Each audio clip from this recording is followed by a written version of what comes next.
Bon, bonjour à tous pour cette présentation à trois voix sur à la fois le bilan de l'année 2020, à la fois sur le contexte, à la fois sur le marché obligataire et à la fois sur le marché d'actions.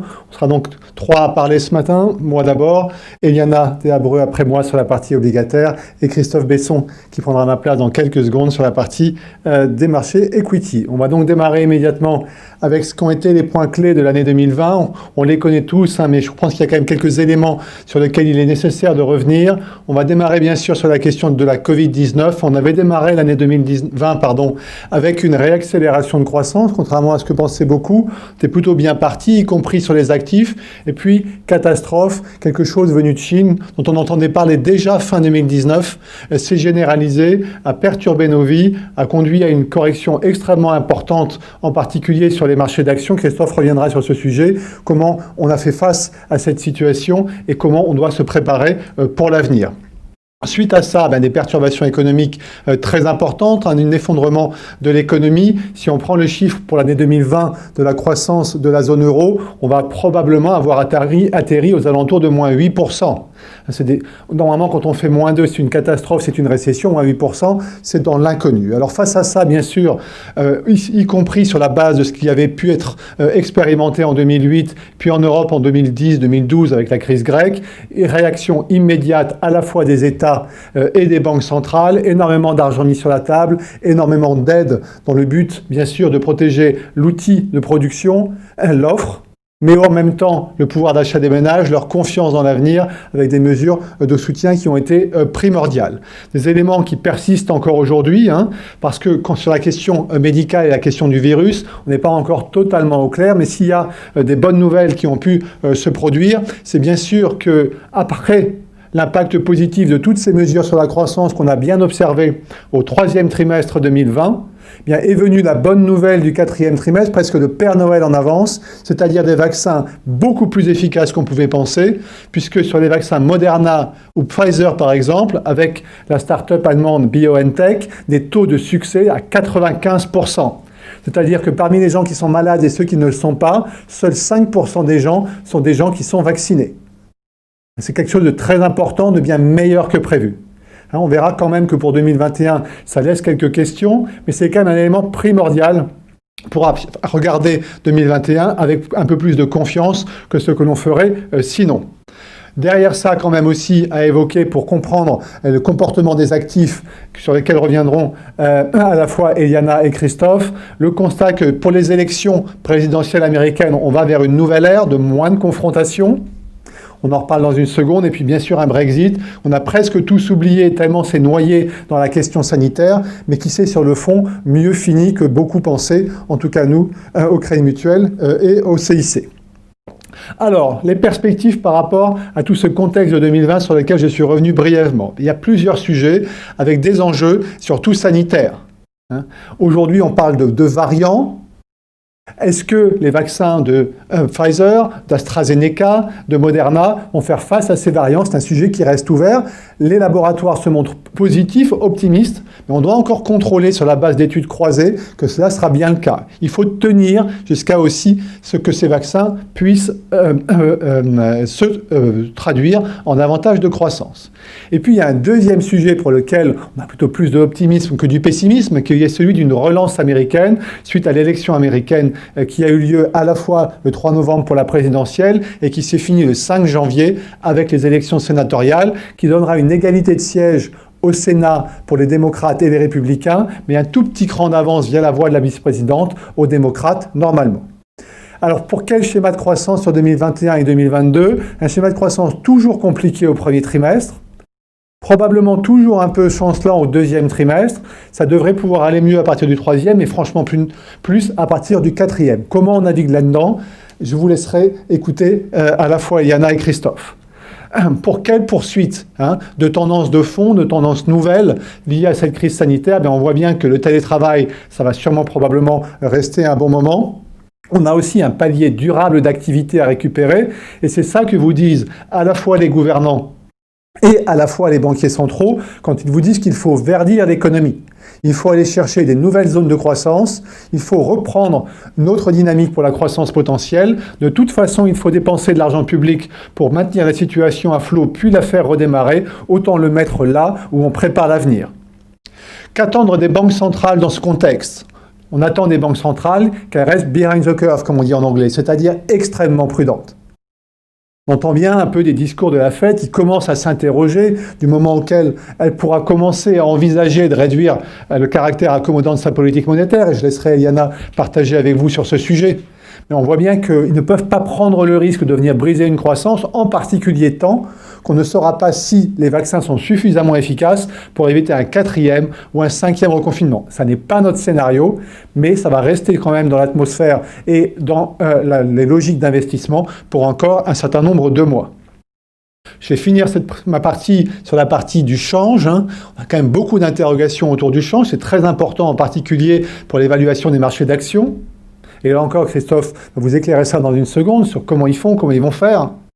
Sur le change, on a quand même deux éléments majeurs. Beaucoup de relance aux États-Unis veut dire beaucoup de création de dollars, mais en même temps, beaucoup de relance aux États-Unis qui allait déjà plutôt mieux en termes de dynamique et mieux en termes d'inflation que l'Europe, va vouloir dire aussi rapidement une banque centrale américaine, la Fed, qui pourra envisager de sortir de sa politique monétaire accommodante. Et on voit bien un euro sur les derniers jours qui a plutôt eu tendance à baisser qu'à monter. On considère qu'un cours d'équilibre autour d'1,20 nous semblerait logique. On est en train d'y revenir. Après, il y a quand même tous les facteurs structurels qui pèseront sur le dollar face à l'euro dans la durée. Mais je pense qu'on aura l'occasion, dans le courant de l'année, d'en reparler ensemble. Voilà pour mon bilan et les perspectives 2021. Je vais maintenant laisser la place à Eliana pour qu'elle puisse aborder ce que cela peut vouloir dire pour la partie obligataire. Merci François. Pour les marchés, comme François l'a évoqué, l'élément décisif a été la mise en place, pour faire face au choc exceptionnel engendré par la pandémie, de politiques économiques tout aussi exceptionnelles. Et c'est grâce à ces mesures inédites et audacieuses, en particulier celles des banques centrales, que les marchés ont pu rebondir rapidement, contrairement à ce que nous avions pu connaître en 2008. Alors je vous propose de regarder comment ça s'est traduit en termes de performance sur les marchés de taux. Vous pouvez constater que les performances sont positives sur l'ensemble des classes d'actifs. Elles sont très bonnes sur les emprunts d'État, avec une performance moyenne pour l'ensemble des emprunts d'État de la zone euro proche de 5%. Dans ce contexte difficile, nous avons eu logiquement une baisse des taux souverains qui sont considérés comme des valeurs sans risque. Donc nous avons une baisse du taux allemand de presque 40 points de base en 2020. Et outre-Atlantique, la baisse du 10 ans américain a été encore plus forte avec une baisse de 1%. En dressant ce bilan, ce qu'il est intéressant de noter, c'est que contrairement aux taux américains, les taux allemands continuent aujourd'hui d'évoluer proche de leur plus bas historique. Et ceci malgré les perspectives d'amélioration économique grâce au vaccin et malgré la reprise des actifs risqués. Vous pouvez voir que les autres pays européens affichent aussi de très bonnes performances, avec en tête l'Italie, dont les emprunts d'État affichent une performance proche de 8%, suivi de l'Irlande, la France, l'Allemagne, l'Espagne, avec une performance de plus de 4%. Les pays européens ont en effet bénéficié de la mise en place par la BCE du programme d'achat pandémique, mais aussi de la mise en place du programme de relance européen, qui représente une avancée majeure pour l'Europe, avec pour la première fois une forme de mutualisation des dettes. Ces deux éléments ont permis d'éviter qu'il y ait une fragmentation des conditions de financement en zone euro, comme celle que nous avions eue lors de la crise souveraine de 2011-2012. Si on regarde maintenant les performances des émetteurs privés, la performance du crédit investment grade est de plus de 2,8%. Là aussi, l'action de la Banque centrale a été décisive car elle a permis au marché obligataire de ne fermer que quelques jours en mars au plus fort de la crise, contrairement à 2008 où il a fallu attendre de nombreux mois avant de pouvoir voir une entreprise revenir sur le marché obligataire pour se financer. Et donc, malgré les nombreuses incertitudes que nous avons eues tout au long de 2020, les sociétés ont pu largement se financer sur le marché obligataire. Et finalement, les volumes d'émissions ont même atteint un record historique en 2020, en plus de 400 milliards d'émissions, donc en hausse par rapport à 2019, qui était déjà une année record. Autre élément important à noter sur les émissions obligataires en 2020, c'est qu'on a eu une forte hausse de toutes les émissions qui ont un lien avec une thématique ESG et aussi une augmentation des dettes hybrides. Bilan fin 2020 sur le crédit investment grade, nous avons retracé presque l'ensemble de l'écartement des spreads que nous avions eu au moment de la crise. Et après le pic des spreads atteint fin mars, les spreads n'ont fait quasiment que se resserrer depuis. Et finalement, à fin 2019, les entreprises et les institutions financières qui font partie du segment investment grade se financent à des taux plus bas. Sur le high yield, la performance est de plus de 2,8% également, identique à celle du crédit investment grade. Pour les émetteurs high yield, la fermeture du marché primaire a été un peu plus longue que celle du marché investment grade, et elle a été d'environ 2 mois. Mais ensuite, le marché high yield a été très dynamique et au final, sur 2020, là aussi, on a atteint des émissions records.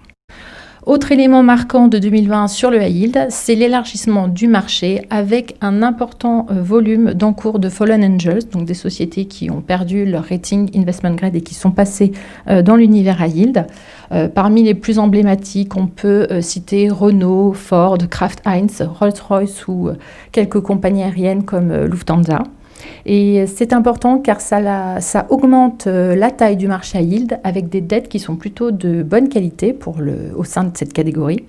Et donc en gestion, ça nous a permis de renforcer la diversification des fonds et ça nous permet aussi d'arbitrer certains émetteurs de plus petite taille du marché high yield contre certaines de ces grandes marques mondiales. En ce qui concerne le niveau des spreads high yield, le retracement par rapport au pic de la crise a été très important, même si contrairement au marché investment grade, tout l'écartement n'a pas été effacé.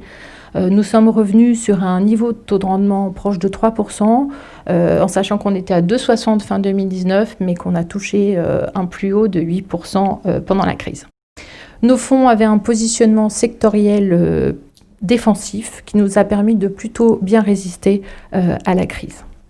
Enfin, les dettes émergentes ont offert également une très bonne performance en 2020 avec une performance de plus de 3,5%. Voilà ce que je voulais partager avec vous sur le bilan 2020. Maintenant, je vous propose de passer aux perspectives et tout d'abord, regardons les perspectives sur les taux souverains. Alors en termes de fondamentaux, côté croissance, même s'il va falloir encore cohabiter de nombreux mois avec l'épidémie, comme l'a dit François, nous espérons pouvoir avoir une reprise progressive courant 2021 avec probablement un rebond plus important au cours du second semestre. Côté inflation, les investisseurs se posent pas mal de questions, donc je vais m'attarder quelques minutes sur le sujet. Notre sentiment, c'est qu'effectivement l'inflation en 2021 sera certes plus élevée qu'en 2020, mais le redressement sera modeste. En moyenne, l'inflation en zone euro devrait être de l'ordre de 1% en 2021 alors qu'on était proche de 0 en 2020.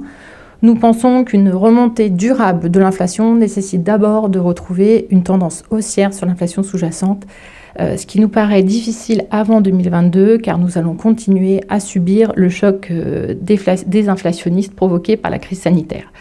Néanmoins, en 2021, même si en moyenne l'inflation reste modeste, les chiffres d'inflation vont être assez volatiles et donc il va falloir être vigilant à la lecture et à l'interprétation que vont en faire les marchés.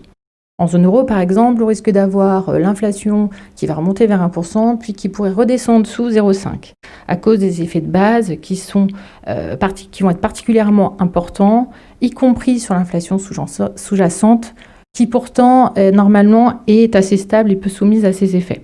Donc attention à ne pas surinterpréter les chiffres d'inflation qui vont sortir. Et il faudra être encore plus vigilant sur l'inflation américaine, puisque là, les effets de base seront encore plus importants aux États-Unis. Ils vont notamment amener l'inflation américaine au-dessus de 2,5% au deuxième trimestre, mais ce ne sera que temporaire. Or, même si ces effets de base sont prévisibles, ça pourrait quand même entraîner des mouvements de marché, car les marchés ont toujours tendance à réagir aux chiffres d'inflation, voire à surréagir quand ils dépassent le niveau de 2%. La différence, c'est qu'aujourd'hui, nous savons que la Fed est désormais plus tolérante vis-à-vis de l'inflation, puisqu'elle a un objectif d'inflation en moyenne de 2%, ce qui autorise les périodes d'inflation au-dessus de 2, sans pour autant que ce soit synonyme de hausse des taux directeurs. Donc aujourd'hui, avoir une poche d'indexer inflation dans une allocation peut avoir du sens et justement peut permettre de profiter de ces mouvements de volatilité. Donc au total, en 2021, on devra avoir une meilleure croissance, une inflation qui se redresse un peu. Donc lorsqu'on regarde purement du point de vue des fondamentaux, leur amélioration pourrait théoriquement justifier une légère hausse de taux. Cependant, en face, nous avons les banques centrales qui vont toujours être très actives pour faire en sorte que les taux ne remontent pas significativement et pour absorber les émissions massives des États et notamment les émissions de l'Union européenne qui va venir financer la majorité du plan de relance de 750 milliards sur ces 2 prochaines années. Donc, les taux européens pourraient légèrement remonter par rapport au niveau actuel, mais la remontée sera modeste. Le taux 10 ans allemand pourrait revenir vers moins 0,40, moins 0,30. Donc vous voyez que nous restons sur des niveaux de taux très bas.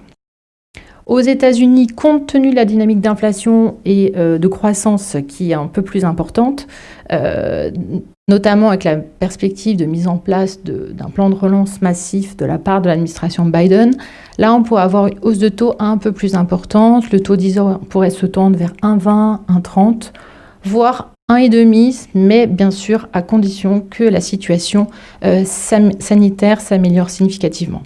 Et par ailleurs, il faut toujours garder en tête que la Fed a la capacité d'intervenir davantage si besoin, et elle a déjà prévu d'acheter 80 milliards de dettes d'État américaines par mois. Sur les pays périphériques, les spreads sont déjà beaucoup resserrés, donc une grande partie du resserrement a déjà été effectuée. Néanmoins, il reste attractif par rapport aux autres dettes souveraines des pays du cœur de la zone euro, dans une logique de stratégie de portage. En effet, quand on regarde les émissions nettes après les achats de la BCE, l'offre nette devrait être négative pour presque l'ensemble des pays, donc ce qui est positif pour les spreads. Et donc en 2021, les taux périphériques devraient continuer à être protégés à la fois par le programme d'achat de la BCE et aussi par le programme Next Generation de l'Union européenne.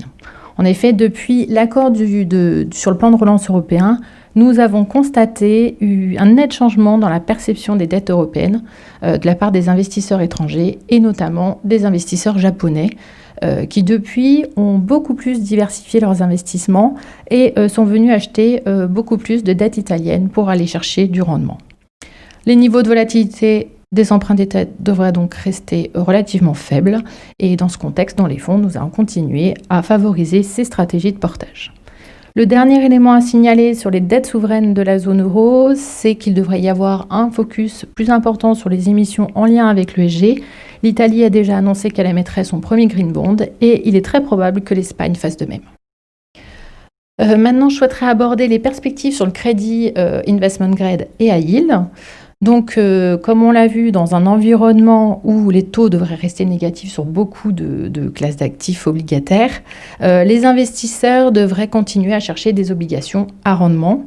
Et la forte présence des banques centrales ainsi que l'anticipation de reprise économique seront un facteur essentiel à cette tendance. Donc le crédit investment grade devrait logiquement continuer à bien se comporter, même si le resserrement des spreads de crédit devrait être plus limité que sur ce segment qu'en 2020. Les secteurs cycliques devraient continuer à surperformer les secteurs défensifs au fur et à mesure que le risque sanitaire va diminuer. Et nous pensons aussi que les obligations subordonnées, tant corporate que financières, devraient également bien se comporter. Pour les mêmes raisons, le crédit high yield présente également de bonnes perspectives. Le marché high yield reste largement soutenu par l'action des banques centrales et par les aides étatiques. Autre élément important pour 2021 et pour la classe d'actifs, et positif pour la classe d'actifs, c'est que les taux de défaut devraient être finalement moins importants que prévu et surtout bien moins importants que ceux que nous avions connus pendant la crise de 2008. Donc avec un niveau de spread de 300 points de base proche de la moyenne historique sur ces 5 dernières années, le high yield semble encore avoir du potentiel de resserrement et nous semble quand même présenter un couple rendement-risque intéressant.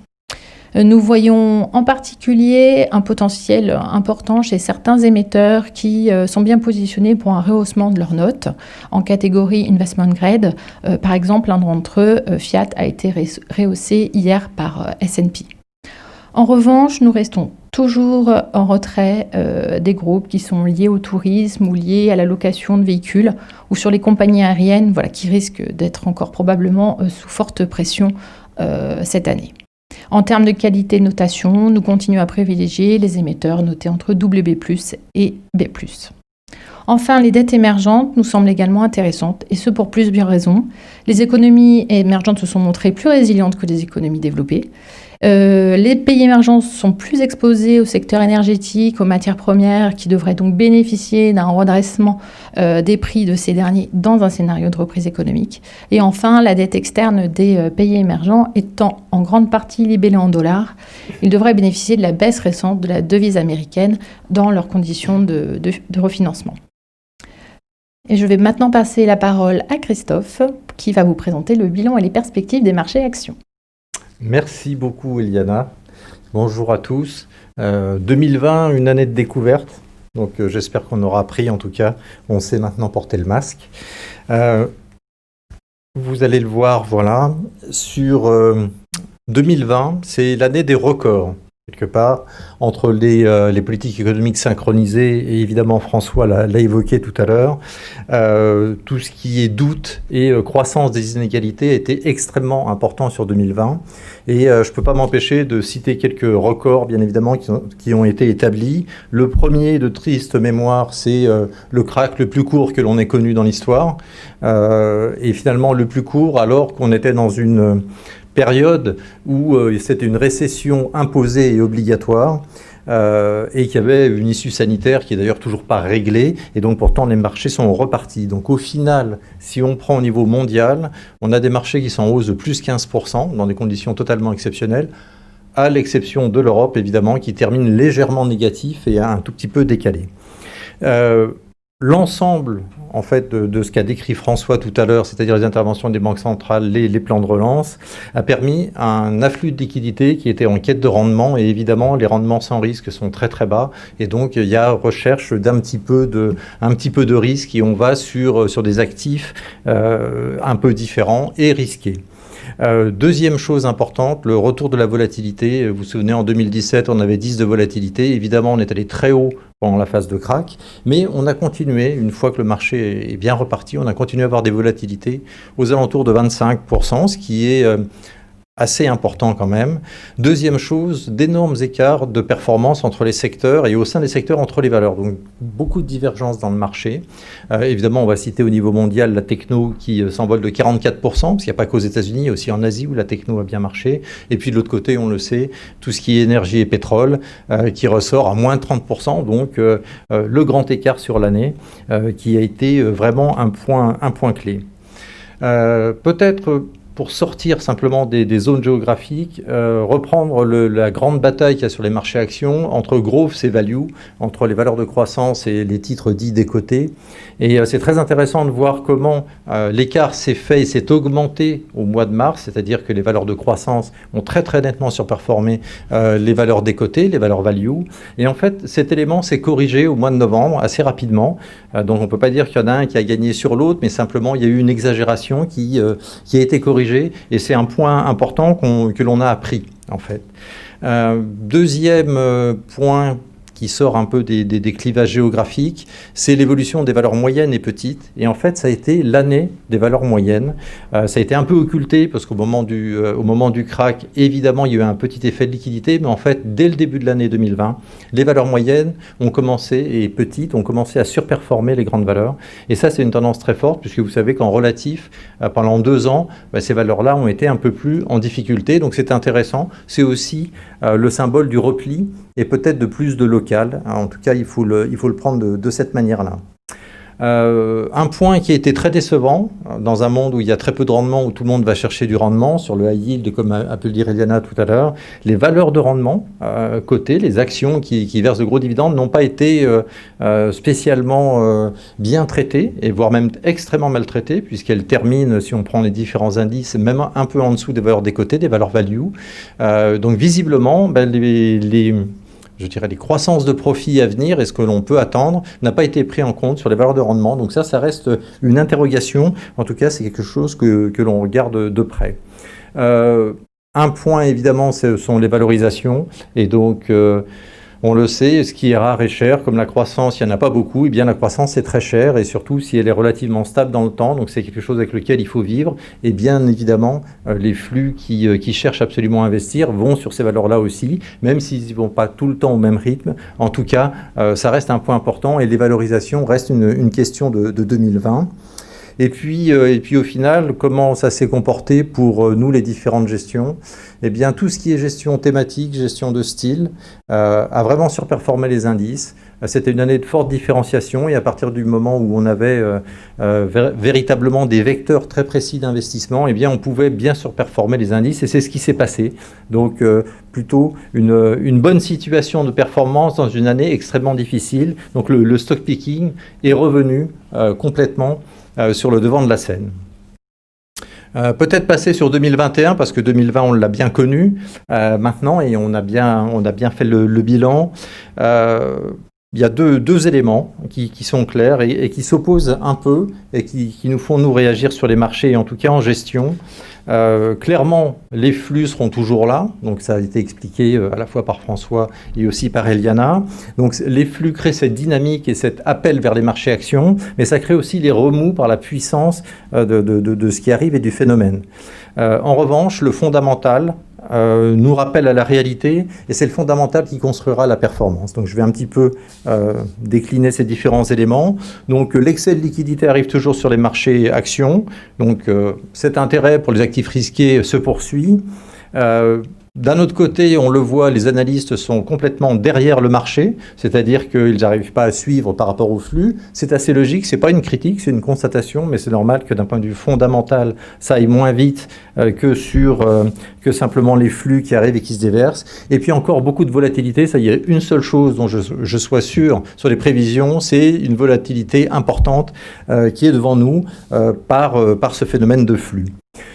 Un deuxième point qui est très important, c'est que l'approche que l'on dit top-down est une approche qui regarde principalement les croissances de profit et on va avoir des croissances de profit entre 30 et 50% l'année prochaine. Donc 30 et 50% de croissance de profit, c'est phénoménal, peut-être encore un petit peu en 2022. Et finalement, si on reste sur ce sujet-là, on a beaucoup de mal à établir des valorisations classiques parce que c'est des croissances qui sont tout simplement exceptionnelles, mais elles sont simplement liées à l'effet de base, c'est-à-dire au fait que les profits sont effondrés sur l'année 2020.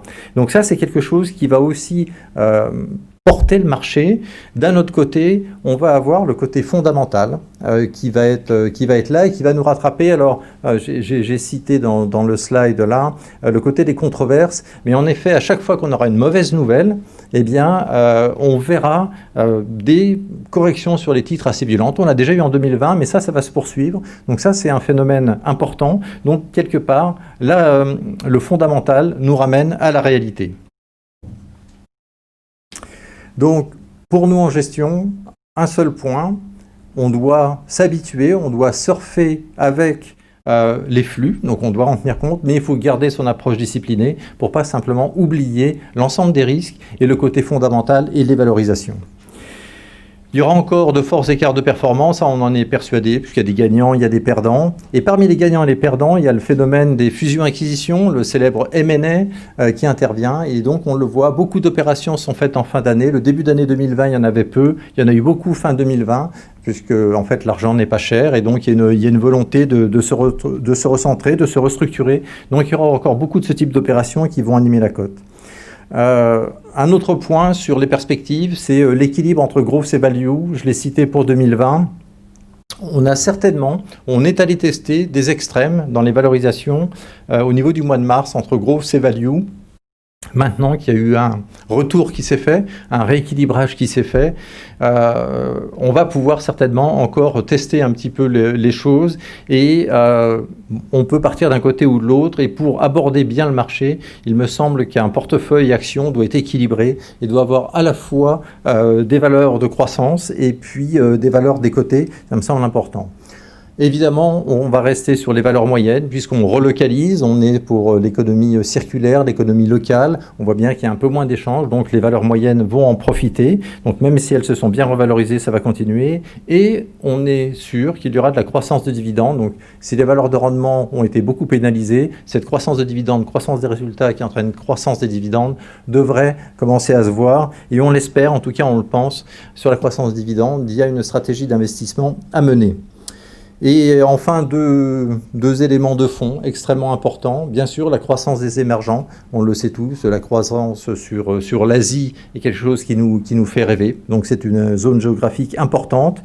Des tendances de fond aussi, on l'a vu, la numérisation, bien sûr, la sécurité, l'économie circulaire, le local.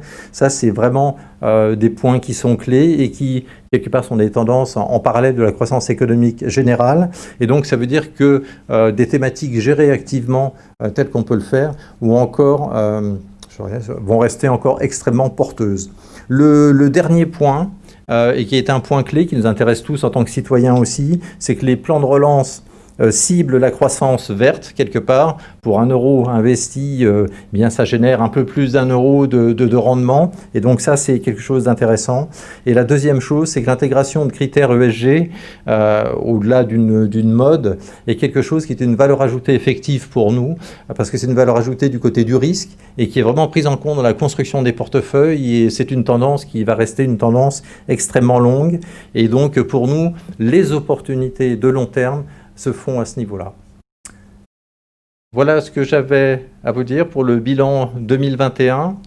On va peut-être maintenant prendre quelques questions. Oui, effectivement, nous avons une question. En matière d'émissions obligataires vertes, quel est l'écart de taux par rapport à une émission classique? Je pense qu'Iliana... Oui. Alors effectivement, sur les green bonds, on avait une prime à l'émission par rapport aux obligations classiques, on va dire au début, lors des premières émissions green bonds.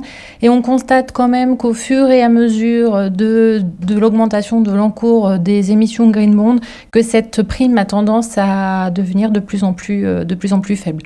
Donc aujourd'hui, c'est vrai qu'on a eu énormément d'émissions green bond, sustainable ou social bond cette année.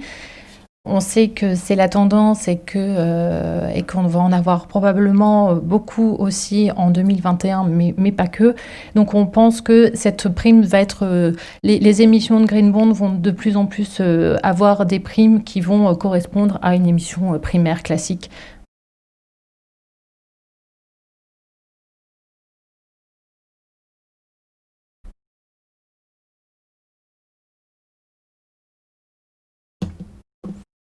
Eh bien, merci à tous pour votre attention. Merci.